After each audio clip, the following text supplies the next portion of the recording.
Hola, ¿cómo están todos? Bueno, nuevo video, sábado, ya domingo en realidad, 28 de abril. Ya estamos cerca de terminar el mes de abril. Los últimos días se han hecho un poco más largos, pero ya estamos al quinto mes. El miércoles ya va a ser el 1 de mayo, Día del Trabajo. Y comenzamos una nueva y decisiva etapa. La semana ha pasado con muchas cosas. Todas las semanas pasan muchas cosas. Claro, pero nunca tanta relevancia como la semana pasada. Primero y principal, empezaríamos con una nota muy interesante que le hizo el Diario de la Nación a Carlos Rodríguez, donde destrozó por completo a Javier Milei y a su plan de estabilización. Lo pongo esto entre comillas. Después vino la cadena nacional anunciando una vil mentira y posteriormente una marcha universitaria. Vamos a dejar el soliloquio de la señora de hoy en Quilmes para otra ocasión. También quería mostrar lo que había pasado con las prepagas. No sé si haré tiempo, espero que sí, si no también lo dejo para la semana que viene. Pero ya lo que puedas ir anticipando es que las prepagas no van a devolver un solo centavo. Y legítimamente tienen razón, dado que el DNU, que permitió los aumentos de las prepagas, sigue vigente y no fue rechazado por el Congreso. También voy a ponerme a hablar muy brevemente acerca del aumento que se dieron los directores de YPF. Pero volvamos al punto esencial. Hablemos de la economía. Hablemos de lo que dijo Rodríguez y de lo que es el superávit alcanzado y celebrado en una cadena nacional absolutamente inútil el día lunes para evitar la gran marcha que al final fue gigantesca, la más grande en mucho tiempo y tal vez una de las más grandes de la historia argentina. Yo creo que se podría comparar tranquilamente a la época de los golpes de Semana Santa o a lo de Malvinas o a las plazas peronistas del 73 y un poquito más atrás a las plazas peronistas y antiperonistas de los 50. Pero empecemos con esto de que dice Carlos Rodríguez. Y si bien es una nota muy larga, muy extensa, no deja de ser sumamente ilustrativa. La verdad le da con un caño, lo mata, lo destruye, le dice las peores cosas. Y por supuesto que el presidente mira estas notas y arde de ira. Primero porque Carlos Rodríguez sabe mucho más que el presidente, muchísimo más. Y tiene trabajos académicos mucho más importantes que el presidente. Es una persona inteligente, no es presidente, por eso es una persona inteligente. Y obviamente creo que todos nosotros deberíamos escucharlo. El título de la nota de La Nación del 21 de abril, la entrevista se hicieron Matías Moreno y Esteban Lafuente, fue: estamos yendo a una depresión económica, término que estamos usando desde el año pasado, lo digo yo, y no veo cómo se va a recuperar la caída de la inversión. ¿Qué más dice? Estamos yendo a una depresión económica y no veo cómo se va a recuperar la caída de la inversión. Milei tiene un modelo de ajuste con una sola variable en mente, la tasa de inflación, y la gente lo apoya. El problema es que no hay un plan económico para atacar el equilibrio fiscal. Ha habido una brutal reducción del gasto en todos los ítems de la Administración Nacional, desde las transferencias a las provincias, la obra pública y los sueldos. El plan de ajuste es simplemente no pagar. En estos primeros meses hay reducción del gasto en todas las áreas. Yo no veo un plan. Yo tampoco. No se les transfiere plata a las provincias. ¿A cuáles? A todas. La serie de los sueldos no se da plata a nadie. Obra pública, se suspenden todos los pagos de obra pública. Milei tiene un plan para transferir la obra pública al sector privado a riesgo, pero eso no apareció más. Simplemente se cortó el presupuesto. En algún momento las vías o trenes o rutas van a empezar a fallar. La población no entiende. El FMI está feliz y los tenedores de bonos están contentos con cobrar el junio el AL30, un bono. Entonces baja el riesgo país. No importa de dónde sale la plata, mientras la plata esté. Ojo con esos indicadores. Hay dos primas de riesgo, pública y privada. Si el sector público le saca plata al privado, va a subir la prima de riesgo privada y va a bajar la pública. Entonces los tenedores de deuda pública están felices, pero los proyectos de inversión privada se hacen pomada. Tenés una recesión privada y un boom en los bonos públicos. Veo ese tipo de problemas. No toman en cuenta esto que les digo. Este plan no discrimina entre sector público y privado. No se dan cuenta del costo de bajar el déficit. Es el sector privado que está pagando y transfiriendo recursos al sector público. Hay que bajar el déficit, pero eficientemente. O sea, hay que reducir las áreas del sector público que no son productivas y tratar que el costo del sector privado sea el mínimo posible. No se puede poner impuestos a rajatabla, por ejemplo, un impuesto país al dólar por todos lados, arriba de la evaluación que ocurrió. El programa original era dolarizar y ahora está especificando todo. No soy maniático de que haya un plan escrito, pero faltan señales. Y si no hay señales, ¿quién va a invertir? No hay señales para invertir, consumir y gastar. La única señal es esconder la plata que tenés porque te la sacan. No veo una reactivación en forma de V porque eso viene cuando simplemente tuviste un susto exógeno, como ocurrió con el COVID. Era un virus que jodió cuando pasó el susto, toda la capacidad instalada, la infraestructura y la regla de comportamiento siguen siendo las mismas. Acá en Argentina no es la misma. El 10 de diciembre pasó algo, les licuaste a los jubilados el 50% de sus saberes, pusiste un impuesto país, querés reponer el impuesto a las ganancias. Están los liberales gobernando, no los peronistas. Hay un cambio fundamental en la estructura, por más que cuenten la historia de que es culpa de Massa, y los Kirchner generan una recesión de la gran flauta. Al mercado no lo van a convencer de otra cosa. ¿Milei fue forzado a tomar esas decisiones para sacarse encima los males del kirchnerismo? Se pregunta Carlos. Puede ser, pero tomó medidas sin ton ni son, sin estructura o plan económico y sobre todo sin el apoyo político, entonces no convenció a nadie. Más que nada fue un plan licuadora, el volar motosierra no se lo ve mucho. Lo único que hizo fue paralizar la obra pública y anunciar despidos selectos, muy lindos y los apruebo, pero son contratos que vencen. El sector público debe tener millones de empleados. Acá hay que cerrar dependencias públicas, pero no lo hacen.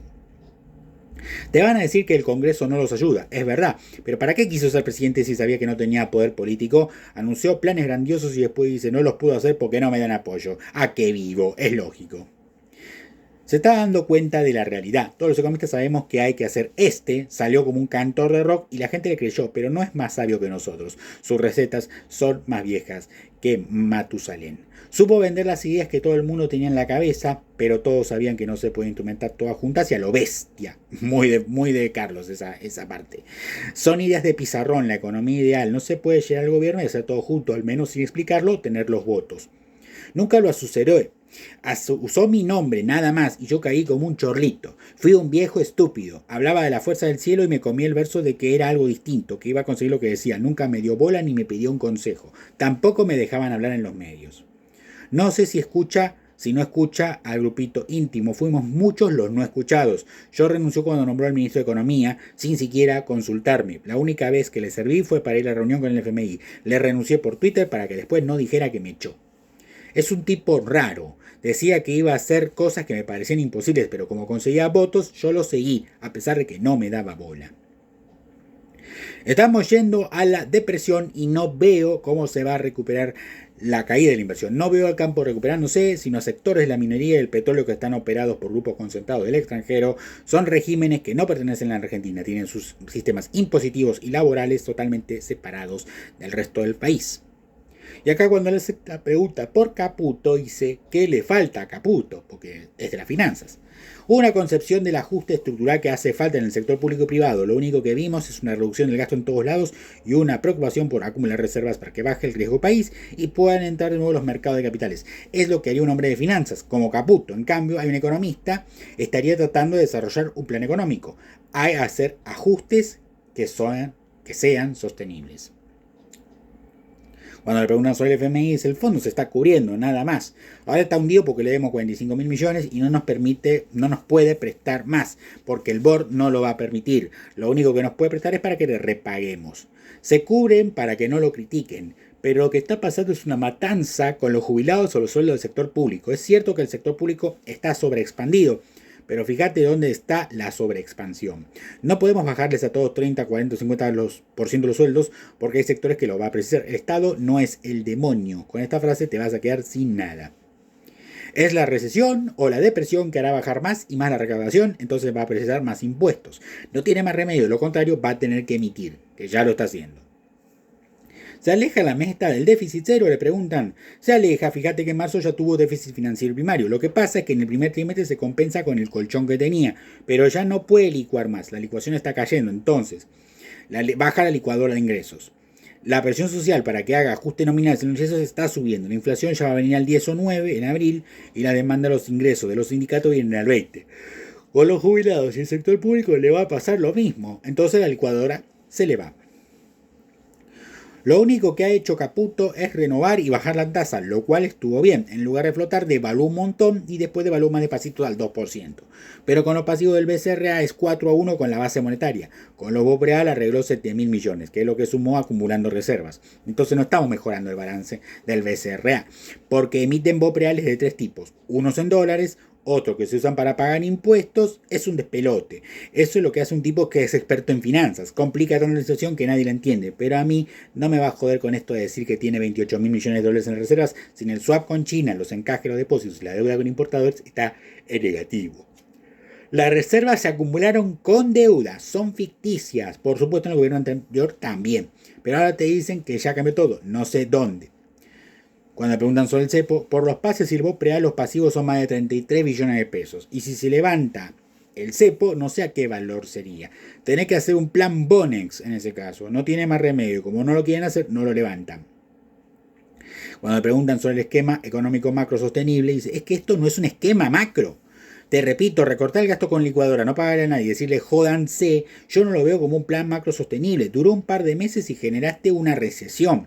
Pero los economistas somos gente rara. Hace 15 días Arriazu dijo que este plan era una maravilla y que en abril empezamos a crecer. Es un hombre respetado, yo no lo creo. Y cuando le preguntan por el recul en el tema de las prepagas, y acá ya terminaría la exposición porque creo que no hay más importante para decir, bueno, él obviamente le sigue pegando duro y parejo.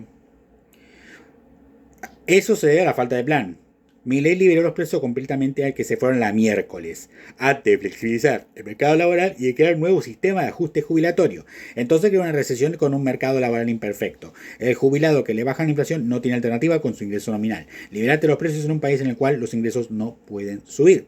Les puso tope a las paritarias y no hizo una reforma laboral. La Argentina es un país sin reglas. Lo único que hizo Milei es devaluar 118% y permitir que los pesos subieran. Eso se llama licuadora. No hay nadie que pueda beneficiarse de eso, salvo los dueños de esos sectores específicos donde el gobierno dejó de pagar los subsidios o los dueños de las prepagas que ahora los cagó. Lo último que había que cambiar era el subsidio al transporte. Este subió los precios de los alimentos y los sueldos de la gente siguen igual. No la ve, porque no ven el equilibrio general. No ve que están gobernando gente a hacer pelota de la clase media que no se puede mudar. Entonces, yo estoy mirando y creo que Carlos resume todo lo que sabemos de economía y ya hemos dicho tantas veces, ¿no? La idea de depresión económica está presente y si es una depresión económica no para de caer. El Fondo Monetario Internacional evaluó distintos escenarios y hay una probabilidad de que aparezca la L. La L es la depresión económica. Cuando llegamos al fondo de la depresión económica, pero nunca rebota. En cambio la B corta es la salida rápida que no hay. Milei a esto respondió después de la marcha universitaria, muy ofuscado, porque lo de Rodríguez lo ofuscó, lo de Kachanowski lo ofuscó, ahora vamos a hablar un poco de eso, y lo de Melconian apareciendo en los medios diciendo que no había un plan, que era más bicicleta porque está bicicletando pagos, o licuadora por el tema de los jubilados. el presidente se encargó de hacer una función de stand-up. Y la verdad, como stand-upero, lo felicito, es mejor que como presidente. ¿Qué dice Cacha? Cacha, Giaco, algunos más. Siempre gente de consulta de este canal. Obviamente que no de todo lindo. Por ejemplo, Diego Giacomini dice, dato nuevo sobre la actividad en la industria para marzo. Tómalo de Orlando Ferreres. Cae 12,8 interanual y menos 1,8 mensual contra febrero, que había sido pésimo. En el primer trimestre la actividad derrapa 8,5%. No se sale en B corta, se va a la B larga. Después, otro alerta, en este caso del Economista, una página muy respetada dentro del mundo de las finanzas, desde hace más de 70 años. Alerta de empleo, es prácticamente nula la demanda laboral y casi ninguna empresa busca empleados. El dato es preocupante y podría disparar la tasa de desempleo. Crecen fuerte los despidos sin causa.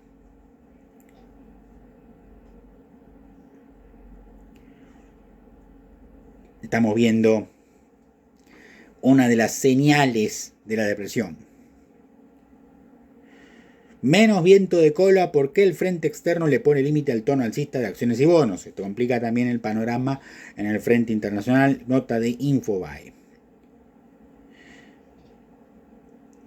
Y después la política online en emergencia porque China no renueva el swap. Caputo arma un sindicato de banco para juntar 5.000 millones de dólares. Kachanowski en Cadena 3 dijo que lo de Milei es humo y advirtió de la trampa estadística. La precariedad de su razonamiento es espeluznante. Hablará del déficit del dólar. Superávit fiscal tuvieron en enero y febrero. En marzo tuvieron déficit, dice Cacha. En enero y febrero fue porque licuaron jubilaciones, sueldos públicos, asignaciones sociales y no pagaron subsidios. Pero eso no es sostenible en el tiempo, por eso en marzo no les dio. Hay una trampa estadística, denunció Kachanowski. Cuando en Twitter los desarrolla un poco más, ahora vamos a entender por qué el superávit fiscal que se anunció con bombos y platillos en una cadena nacional es ficticio, es verso y es como agarrarse del aire mientras se está cayendo. Ayer Milei mostró como un logro el éxito del superávit fiscal. El tema es que habló sobre el resultado fiscal base caja y no sobre el devengado. El base caja en el que se muestra superávit fiscal en marzo solo refleja cómo gastó lo que se pagó. ¿De acuerdo? Yo pagué esto fue lo que gasté, esto es lo que pagué, listo, me queda superávit, vivo. El devengado muestra lo que se gastó y no se pagó. En el base caja de marzo muestra un superávit fiscal financiero de 276.638 millones de pesos. En el base devengado hay un déficit de 355.023 millones. ¿Por qué la diferencia? Porque el devengado muestra los gastos que se realizaron y no se pagaron. En el base caja, los gastos realizados y no pagados no figuran. La diferencia es lo que se conoce como deuda flotante o antiguamente libramientos impagos. El superávit fiscal base caja del que habló Milei no dice que se logra en base a no pagar, es decir, a endeudarse. Y tal vez por eso aparece como colateral de que no están pagando la noticia de que Caputo quiere encajarles un bono a las empresas eléctricas. Con la siguiente nota de Infobae les puedo explicar esto. Algunas empresas de energía rechazan los bonos con lo que Caputo busca postergar la deuda y salvar el superávit. Las eléctricas no están conformes con la propuesta del ministro, mientras que las petroleras sí aceptarán. Lo adeudado más que duplica el superávit fiscal del primer trimestre. El superávit fiscal que el estandapero dio en su cadena nacional el lunes es base caja. Pero ya lo descubrimos y ya el público lo sabe. O sea, el plan de liberalización que el estandapero dijo que es su plan, y no me queda para la menor duda que es su plan, no es consistente y por lo tanto va a fracasar a mediano plazo. Es decir, va a ser una explosión. Pero como parece que les gusta tirar un poco de la cuerda, bajaron la tasa a la vez. Dijeron en el Banco Central bajar la tasa al 60% porque nos está dando deflación. Supongo que estará dando deflación, esperemos que sí, qué sé yo. Pero bajan la tasa al 60% y ¿qué pasó? El dólar hizo una pequeña caminata y trepó de 1.000 y pico a 1.055 pesos. Es decir, subió un poquito más la brecha entre el oficial, que está en 894.95, a 1.055. Con lo cual, el país quedó un poquito menos caro en dólares. Por lo menos en términos de dólar blue. Nah, muy poco. Pero es algo. Por eso, los economistas que la están viendo, como Carlos Rodríguez, Giacomini, Cavallo mismo, y ahora se sumó al pelotón Carlos Melgoñán, que empezó a hablar y por eso motivó el enojo y la furia del señor presidente, que lo imitó y le dijo de tuco, se equivocó. No, querido, ¿sabés por qué? Porque lo fui con tuco, si no entendí la metáfora era la dolarización. Y yo que sepa, dolarizar, no dolarizaste. Bueno, sí, dolarizaste la inflación. Hiciste que este país tuviera una inflación en dólares y que los argentinos se vayan al exterior a decir deme dos de nuevo. Como ya nos había dicho Juan Carlos de Pablo, asesor tuyo, ya la semana pasada. Algo que también dijimos acá, que era un revival del viejo plan económico de la tablita de Martínez de Oz, que terminó como el ojete. Entonces, ¿te estás mintiendo a vos mismo o sos mal economista ya de entrada? Me gustaría pensar que estás mintiéndote a vos mismo, porque mal economista... que empezaría a creer de que nunca fuiste un buen economista. Entonces eso me preocuparía porque nunca te enteraste de nada. Plagiar libros no te ayudó a aprender, parece, ¿viste? Bueno.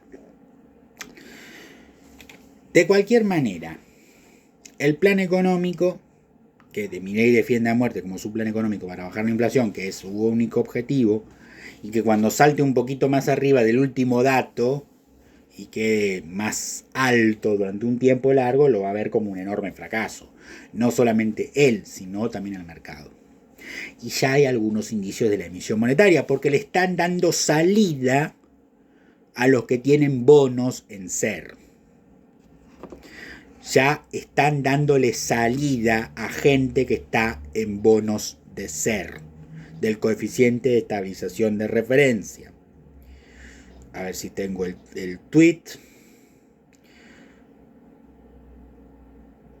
Me parece que no lo tengo. Sí, bien ahí Luis Caputo emitiendo por todo el superávit del año. ¿Se acuerdan de base de caja? En 2 días para sostener los bonos SER, dice Trader BCRA, arroba TraderX 3 al 30, este que está con los al 30. El último que apague la luz.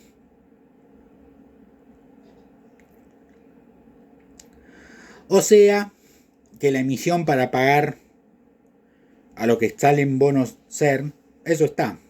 No hay ningún problema. Vamos a comentarles al público lo que es un SER. Coeficiente de estabilización de referencia. Como no tengo ganas de explicarlo yo, lo voy a leer de otro lado. Porque conmigo tal vez no se entendería bien. Entonces vamos a buscar a alguien que lo pueda explicar mucho mejor a través de Google, que es una gran herramienta. Vamos a tratar de explicar lo que es el bono SER y por qué te afecta tanto la vida.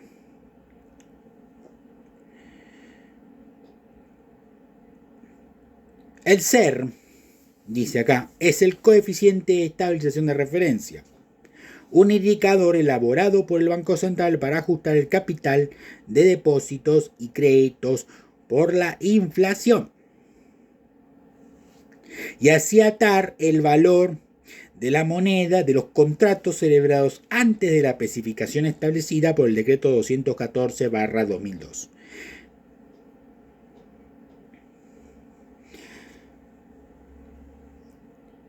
¿Y qué dice ámbito financiero? Que me llevan justo acá. Derrumbe de los bonos SER. ¿Se desvanece el apetito por la deuda tal inflación?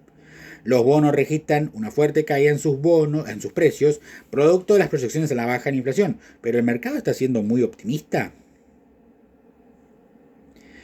Y acá dice, los bonos tuvieron una corrección importante las últimas 2 semanas que tuvo influenciada por las expectativas de una desaceleración de la inflación mucho más pronunciada de la que se creía.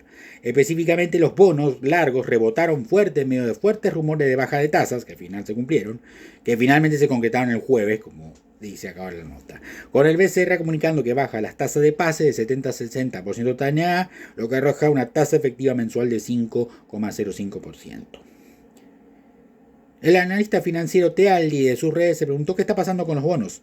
Muy sencillo, el mercado está descontando una fuerte desaceleración a la inflación, entonces te está tomando tasa fija y dependiéndose de los bonos SER. Esto se refleja en baja la tasa fija, suba del tasa de los SER y bajan los break-even. Ese es cuánto tiene que ser la inflación para que me dé igual estar en un SER o en una LECAP o en una tasa fija. Pero ¿qué hizo el gobierno? Intentó sostener los precios de los bonos SER. El Banco Central recurrió al comienzo de la semana a la emisión de 246.000 millones de pesos para sostener los precios de los bonos que ajustan por SER, que estuvieron fuertemente ofrecidos. La cifra equivale al 89% del superávit financiero que logró el Tesoro en marzo. Entonces se dan cuenta que la emisión está esta vez para sostener el precio de esos bonos de mierda, en vez de dejarlos que caigan. No los han dejado caer. Han emitido más para que el precio de los bonos de coeficiente de estabilización de referencia no baje. Por lo tanto, esos 246.000 millones de pesos lo van a tener que esterilizar con más pases o con Bopreal o con alguna otra poronga que se les ocurra. Lo que hace el gobierno es endeudarse en pesos, en dólares y en todo lo que se pueda endeudarse en deuda. La idea es mantener esta idea de superávit financiero y yo no sé cómo lo van a hacer en abril, pero espero que les salga mucho mejor que en marzo. Con una recaudación que se cae como un piano, por eso quieren además reimplantar el impuesto a las ganancias, no bajan las retenciones y tampoco permiten una corrección del tipo de cambio. Por lo tanto, toda la economía está absolutamente embretada en esta maraña creada por el ministro de Economía y el presidente de la Nación, que hace las veces de ministro de Economía, ya que este es su plan, un plan eminentemente financiero que tiene consecuencias terribles en la economía real. Y por eso la consecuente depresión más la inflación que se generó licuaron los ingresos, pero también licuaron los ingresos del Estado y bajaron nominalmente los ingresos tributarios que debería tener para no seguir ajustando más al sector público, si es que se le puede llamar ajuste al sector público. De motosierra hay muy poquito, de licuadora hay un montón. Y que se lo digan, a Milei le molesta muchísimo y por eso lo vamos a seguir diciendo. Porque acá no somos lamebotas de él. Ni le vamos a aplaudir los chistes de estandapero malos que hace, ni las imitaciones vergonzosas de gente que lo critica, y algunos que lo hacen con buena leche y quieren ayudar, y otros que lo odiamos, como es el caso mío, Giacomini, Cacha y Carlos Rodríguez. Porque sabemos cómo es. Después me voy a tomar 2 minutos para leer el aumentito que se dieron los muchachos de YPF. Que como ya dije, hay que hacer lo posible para que Burford gane el juicio y se quede con las acciones patrimoniales, para que todos estos hijos de puta y los anteriores que tuvieron de la administración anterior paguen por esta trastada enorme que le hacen a la gente buena de este país.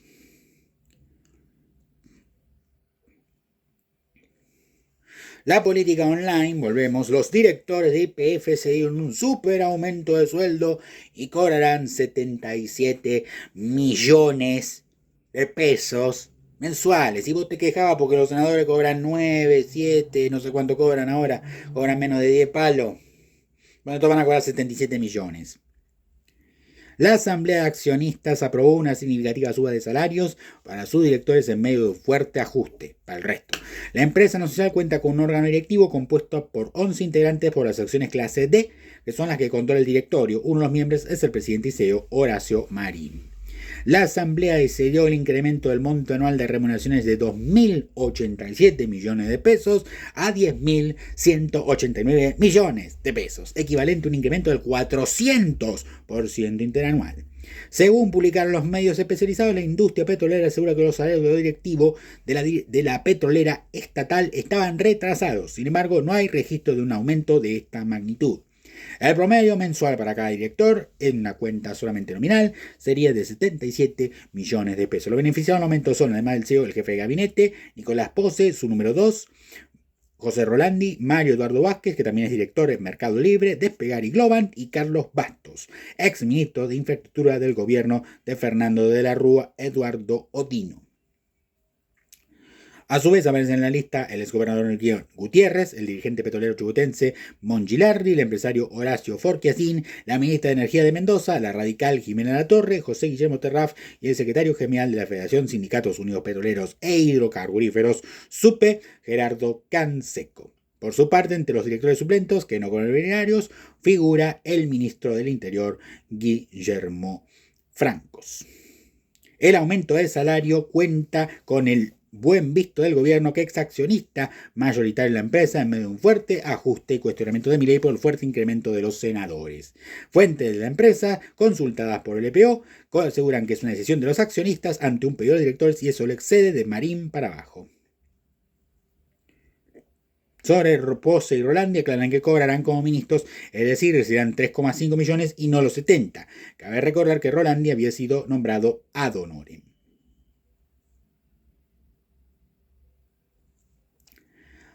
Es una tomada enorme de pelo.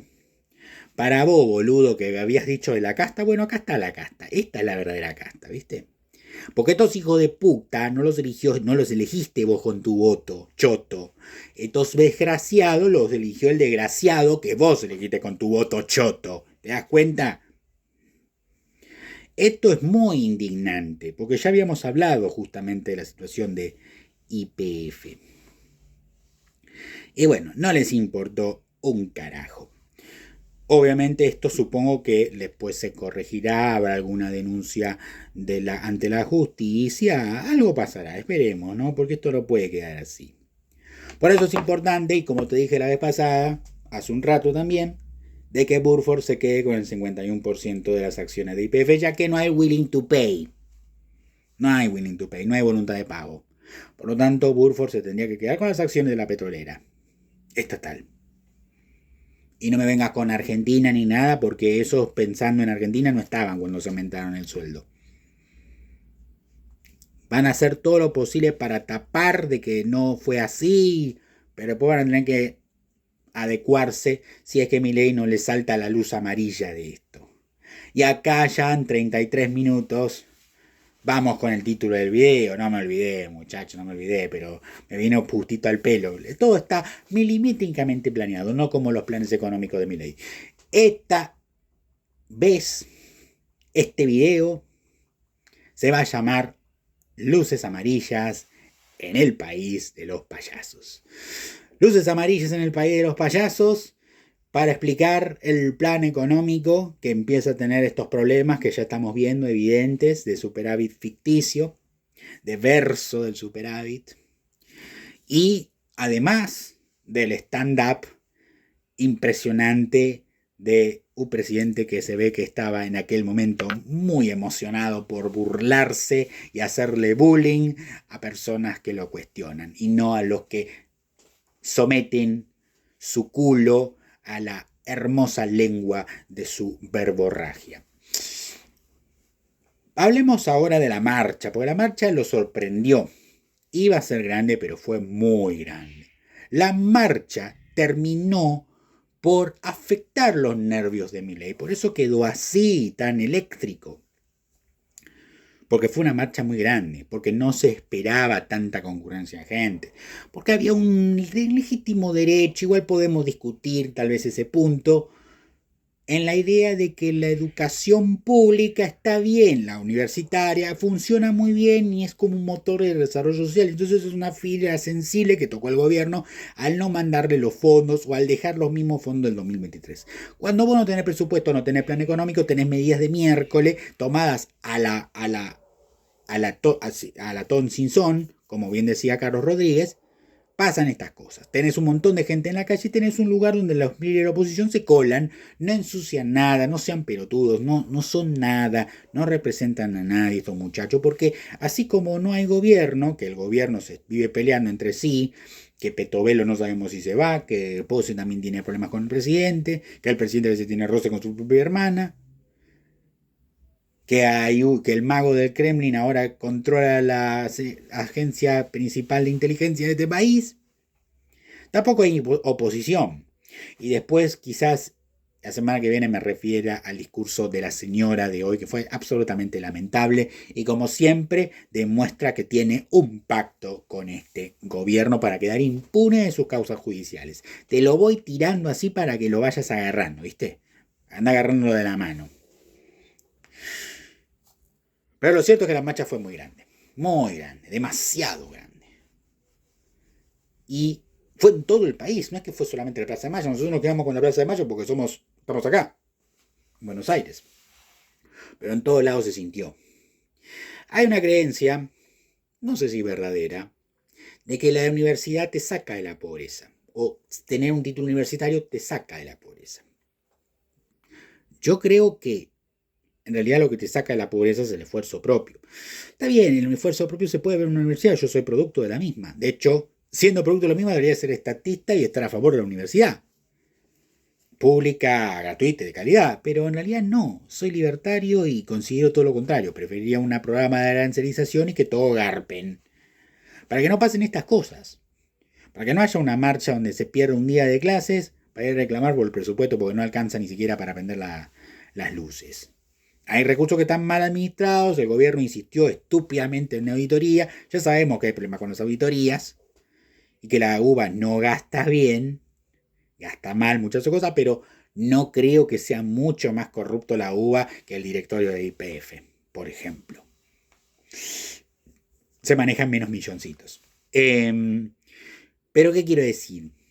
Tampoco es el tema de hablar de la corrupción que haya en la UBA. Acá lo importante era que se dejó sin presupuesto a universidades y el presidente dijo que de esa forma, que él no las quería cerrar, pero de esa forma los cierra en forma indirecta porque no tiene recursos. Hay que pagar los sueldos de los docentes y de los no docentes. Esa gente no trabaja gratis y por lo tanto la educación pública universitaria no es gratuita. Otro día explico desde acá, desde mi posición personal, qué es educación y por qué quiero separarlos tantos. Porque una cosa son los derechos y otra cosa son los hechos. Derechos hay dos solos, algunos libertarios insisten en poner tres, pero la vida es un hecho. La vida es un hecho y la educación también es un hecho, porque nosotros, al interactuar con las cosas que existen en el mundo, aprendemos en el proceso. Eso es un aprendizaje educativo. Y otra cosa distinta es la instrucción, que es una parte del proceso educativo.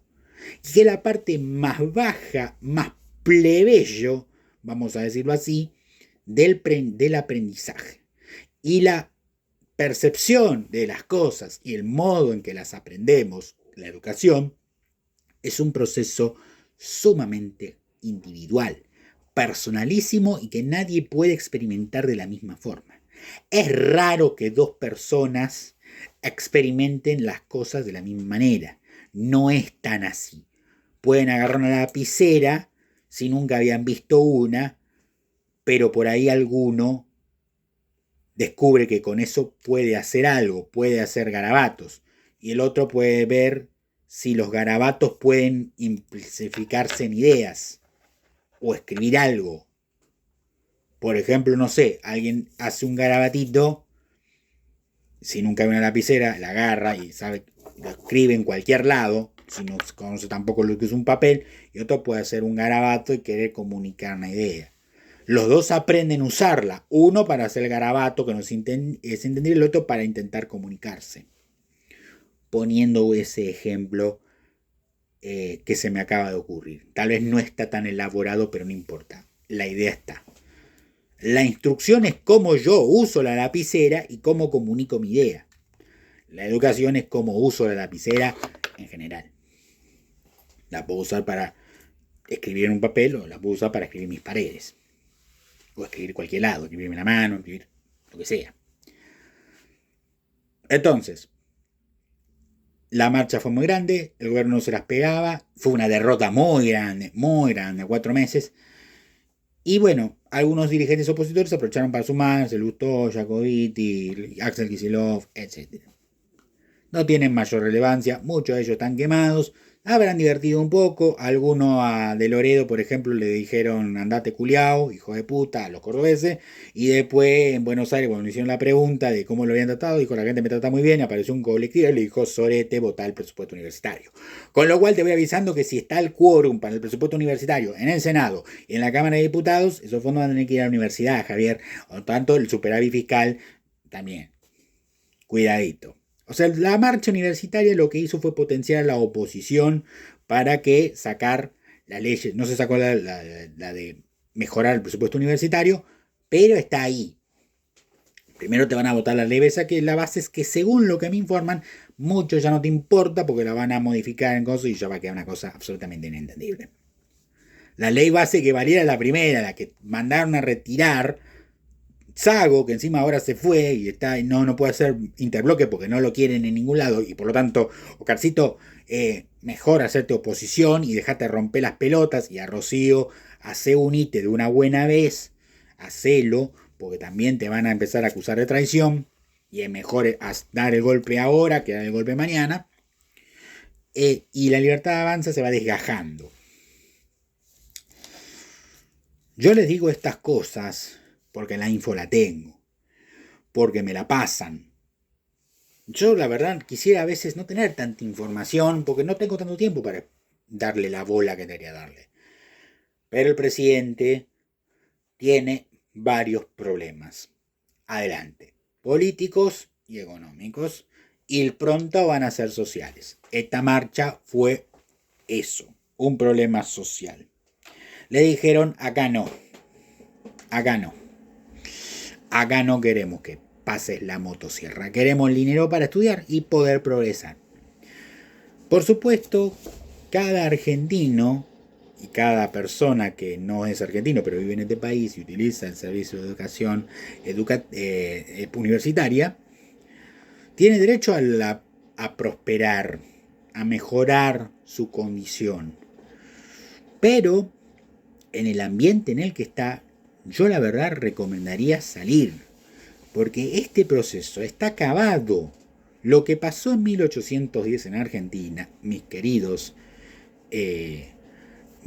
amigos que me miran, la poca gente que mira este canal no importa, yo siempre digo, siempre es importante que llegue a ustedes y con eso darles algún motivo para empezar a defenderse de las cosas que pasan, y ya estar informados es la primera cosa, es que esto está terminado y no va a resucitar. Está muerto. Yo en el año 2019 dije que el gobierno de Alberto Fernández iba a ser un fracaso y dije hace poco tiempo que esto iba a ser un fracaso.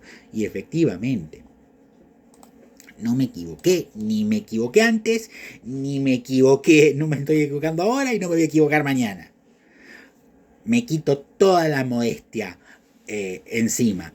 Digo esto para que abras los ojos y te des cuenta que el proceso que dio inicio a esto es un proceso llevado a cabo por un grupo de gente cuyo único objetivo era esclavizar a los habitantes de esta tierra. No por defender a España lo estoy diciendo, ojo, lo digo de verdad, porque ese es el plan. El plan vino de Francia, de Rousseau, de sus escritos y de las cosas que él decía. Tuvieron mucho predicamento en varias personas importantes de la Revolución de Mayo, empezando por Moreno, siguiendo por Belgrano y San Martín. Esos son los tres principales próceres de este país. Tipos con los cuales yo no comparto nada, porque son parte de lo que hoy nos pasa. Moreno fue traductor y editor de las obras de Rousseau. Belgrano fue custodio en la Universidad de Salamanca de las obras prohibidas por la Iglesia y por lo tanto tenía acceso a los libros que escribía Rousseau. Todos los libros, no solamente el Contrato Social, que tal vez es el peor de todos, sino todos. Incluso las confesiones donde este filósofo francés aceptaba su culpabilidad, lo único honesto que habrá hecho en su vida este hombre, de decir que había dejado 6 hijos en un orfanato. Y alguien que está confesando, pero sin arrepentimiento alguno, de que dejó 6 hijos en un orfanato y fue leído por quienes hicieron este país y les importó un carajo, no tiene nada que ver con la ética y moralidad que tenemos en este espacio. Nada que ver. San Martín, lo dicho por su propio biógrafo, Benjamín Vicuña Mackenna, era un ávido lector de Rousseau como filósofo y de Napoleón como militar. Y esto lo dijo en los últimos años de San Martín, no al principio. Otro gran rousseauiano fue Bolívar, un tipo despreciable que quería ser rey de Latinoamérica, de toda la América del Sur. Entonces, una vez que ya entendés dónde están cómo son los próceres, te das cuenta del producto que se formó, la sociedad que Rousseau soñaba, una sociedad donde no haya ni pobres ni ricos, o sea, una sociedad comunista. Y por eso el ideal rousseauiano es un ideal comunista rousseauiano. Y el comunismo rousseauiano trae muerte y destrucción por donde pasa. Los mejores herederos de Rousseau, les cuento a todos, eso también está en Enemigos de la Libertad, 6 Enemigos de la Libertad. Creo que he subido la de Rousseau a este canal, aunque podría no recordarlo bien, lo tengo que fijarme, pero si no lo hice lo voy a estar haciendo. Son Hitler y Mussolini. Todos los de clase, todos los petit bourgeois que salieron de las ideas de Rousseau terminaron arruinando los países que gobernaron. Empezando con los primeros de todos, que fueron los jacobinos y Maximilien Robespierre. Una persona que se enorgullecía de mandar a ejecutar, cortándoles la cabeza a niños y niñas, incluso a recién nacidos. Admirado por Mariano Moreno, quien quería llenar de sangre todo el país. Esto que estoy diciendo, que parece muy forzado, se puede analizar escuchando y leyendo justamente el pensamiento de estos hombres y a quienes leían. Acá está todo. Acá no se inventó nada. Por eso Francia y Argentina se parece mucho. La idea es que Francia siempre está cambiando de modelo. Ya está en la quinta y ya están pensando en la sexta república. Nosotros seguimos con la misma. Desde 1852 y vamos a los tumbos. Salvo periodos muy breves donde la bonanza económica, el laburo de gente que venía cagada de hambre, hizo a la Argentina un país vivible. Pero no es más eso y no lo va a hacer porque está muerto y se está cayendo a pedazos. Y eso se nota en cómo se va dando la cantidad de gobiernos y los problemas se van agravando y todo va empeorando. Es así, me tenía que tocar vivir esta época. No nos quedaba otra opción, somos testigos de cómo se cae esto abajo. Luces amarillas en un país de payasos. Es lo que estamos viviendo. Estamos viendo las luces amarillas de la economía, de la política, de la sociedad, de tu vida. Mientras nosotros seguimos haciendo de payasos de toda nuestra realidad. Seguimos marchando por una universidad que creemos gratuita y que cuesta un montón. y que no saca los mejores talentos para sacar adelante al país, ni mejora tu propia vida. Si la mejoran 100.000 pesos en nada más. Y lo dice alguien que se graduó de una universidad pública. Entonces, para terminar ya, llegando casi a los 50 minutos de video, y no teniendo más que decir, no voy a hablar de las prepagas, salvo lo mínimo de que, bueno, han decidido recurrir a la justicia porque el DNU está vigente y tienen legitimidad, y yo creo que un juez le va a decir, bueno, está bien, puede que tengan razón, porque ustedes aumentaron porque el gobierno se lo permitió y ahora lo que hace el gobierno es ilegal, salvo que den marcha bajo el DNU, se volvió un boomerang. Y la depresión económica, recesión, genera un montón de conflictos sociales que nadie puede evitar su posible final. Ojalá que no pase. Ojalá que no pase. Pero, dado cómo terminan generalmente los sistemas rusonianos comunistas, en general los sistemas comunistas, no me extrañaría que todo termine mucho peor de lo que decimos siempre en estos videos. Por eso, mejor darle bola a las luces amarillas. Y hay que dejar de hacerse los payasos.